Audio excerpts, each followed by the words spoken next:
Les 37 doctrines catholiques romaines. Nous sommes à l'épisode 21. Marie, reine de l'univers cosmique, ni plus ni moins. Voilà, nous allons exploiter ce thème-là. Je vais vous faire comprendre que la reine du ciel, c'est un culte ancien qui est là. Vous verrez ça dans le livre de Jérémie. Vous allez comprendre que, en fait, c'est du recuit tout cela. Et que la reine du ciel, c'est le culte de la Vierge Noire, c'est le culte de Isis qui avait un enfant dans les bras et ils ont collé cela sur Marie pour continuer un culte païen et ancien. Je sais que ça peut être bouleversant d'entendre ça, mais infligez-vous cela car il vaut mieux être dans la vérité et être choqué que de continuer dans des approximations. À bientôt et voilà la suite. Marie, reine de l'univers, c'est le titre que le catéchisme catholique lui a donné. Écoutez, le catholicisme prétend qu'à la mort de Marie, le Seigneur l'enleva dans les cieux et lui donna le titre de reine de l'univers. Je vous assure que vous pouvez chercher dans les Écritures, à aucun endroit les apôtres ou qui que ce soit n'est mentionné que Marie ait déjà été enlevée dans les cieux. Écoutez ce que dit le catéchisme. Enfin, la Vierge Immaculée, préservée par Dieu de toute atteinte de la faute originelle, ayant accompli le cours de sa vie terrestre, fut enlevée, corps et âme, à la gloire du ciel et exaltée par le Seigneur, comme la reine de l'univers. Article 969, page 254 du catéchisme. Donc il est dit de faute originelle. Vous savez que tout homme, toute femme de sang qui est sorti d'Adam et Ève a l'inclinaison au mal en elle, car la Bible a dit, car tous ont péché et sont privés de la gloire de Dieu. Marie avait commis le mal et elle avait besoin aussi du salut du Seigneur Jésus-Christ. C'est assez étrange, mais c'est comme cela que les Écritures prétendent les choses. Et les Écritures sont la vérité. Une fois encore, la doctrine catholique et la parole de Dieu s'entrechoquent. Non seulement l'Écriture n'enseigne nulle part une telle doctrine, mais elle la condamne, je vous assure. Dans Jérémie 44, 9, nous lisons que l'adoration d'une fausse déesse nommée Reine du Ciel rendit Dieu furieux, fâché ou irrité. Pour bien le comprendre, ça veut dire que Dieu est obligé de juger. Alors écoutez Jérémie chapitre 7, 18. Les enfants ramassent du bois.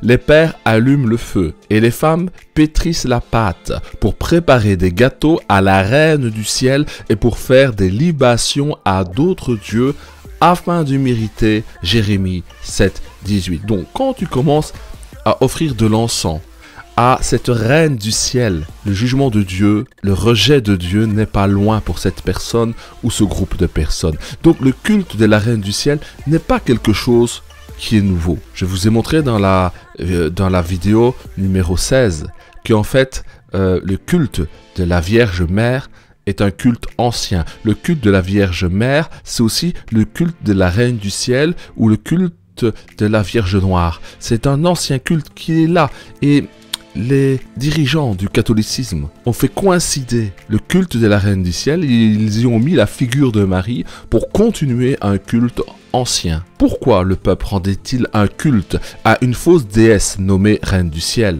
C'était une tradition qui leur avait été transmise, transmise, ou révélation biblique, il faut choisir. Mais nous voulons agir, offrir de l'encens à la Reine du Ciel et lui faire des libations comme nous l'avons fait, nous et nos pères, nos rois et nos chefs. Jérémie 44, verset 17. Le catholicisme nous aurait-il transmis le même rituel païen qui rend Dieu furieux? Les religions païennes, que disent-elles? Sans aller au-delà des buts de cette lecture, bien des catholiques curieux seraient étonnés par l'étude des nombreuses fausses religions qui adorent une reine du ciel. Ces faits étant établis, l'insistance catholique à donner à Marie un titre si souvent utilisé pour de fausses déesses devrait vous faire réfléchir. Regardez vraiment cette vidéo numéro 16 sur les hérésies hérétiques, les 37 doctrines catholiques. Vous verrez et vous comprendrez d'où cela vient. Le reste du Nouveau Testament tourne autour de sa personne. Marie, quant à elle, n'apparaît qu'une poignée de fois dans la parole de Dieu et elle n'est jamais nommée reine de quoi que ce soit. Écoutez, C'est pourquoi Dieu l'a souverainement élevé, Jésus, et lui a donné le nom qui est au-dessus de tout nom, afin qu'au nom de Jésus, tout genou fléchisse dans les cieux et sur la terre. Philippiens 2, 9, 10. Donc Jésus est élevé au-dessus de tous les cieux et c'est lui qui règne sans partage. Il ne règne pas avec une quelconque reine du ciel où il partagerait l'autorité sur l'univers. Vous voyez où nous voulons en venir.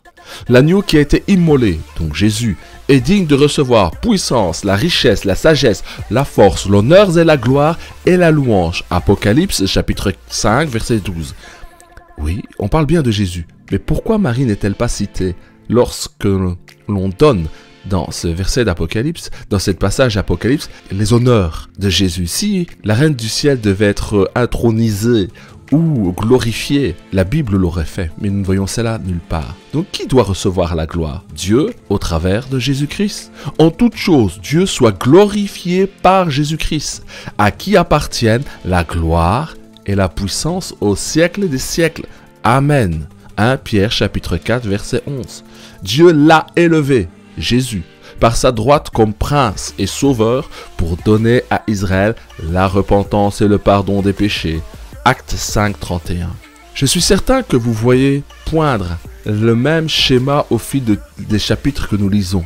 Tandis que la Bible nous exhorte à exalter Jésus-Christ seul, le catholicisme romain dans son catéchisme est déterminé à amoindrir Jésus et à élever Marie et à placer Marie devant vos yeux pour vous détourner de celui qui seul est mort à la croix pour vous et ressuscité pour vous et moi pour nous assurer la vie éternelle.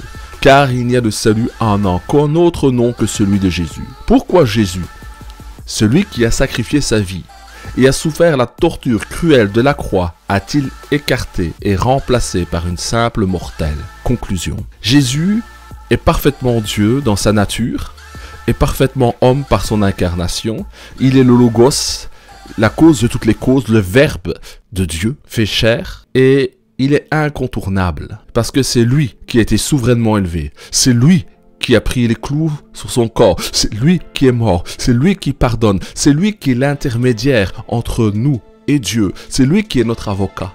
Si vous placez quelqu'un d'autre entre vous et Dieu, un autre intermédiaire, vous vous opposez à Dieu et à sa volonté. Pourquoi faire compliqué quand tout est établi simplement? D'un côté, le catholicisme romain insiste sur le fait que le Seigneur a élevé Marie au rang de reine de l'univers. Montrez-moi un seul verset dans la Bible où cela est signifié. D'un autre côté, la Bible nous enseigne qu'adorer la reine du ciel provoque l'irritation de Dieu. En qui placerez-vous votre confiance? Dans la tradition humaine ou dans la parole de Dieu? C'est pourquoi aussi Dieu l'a, Jésus donc, souverainement élevé et lui a donné le nom qui est au-dessus de tout nom. Philippiens 2, verset 9. Donc, je vous invite, quand vous évangélisez ou que vous êtes en contact avec des personnes qui sont de tradition catholique, il faut qu'ils parcourent ces vidéos et ils comprendront ce qu'est le catholicisme romain. Je n'ai pas de haine vis-à-vis des catholiques romains, mais nous devons tout faire pour que le plus grand nombre s'attache au Seigneur et à sa parole dans la connaissance de la vérité. Car c'est la connaissance de la vérité qui nous affranchit. Si nous voulons une relation authentique avec le Père, passons par le seul médiateur qui nous a été donné, à savoir Jésus-Christ le juste, qui nous justifie dans sa mort et sa résurrection. Le scandale de la croix est incontournable. Il n'est pas possible d'accéder au Père que par un autre chemin que celui que Jésus-Christ. Sur ce, je vous enverrai le numéro 22 bientôt. Que la grâce, la paix et la faveur de Christ soient avec vous.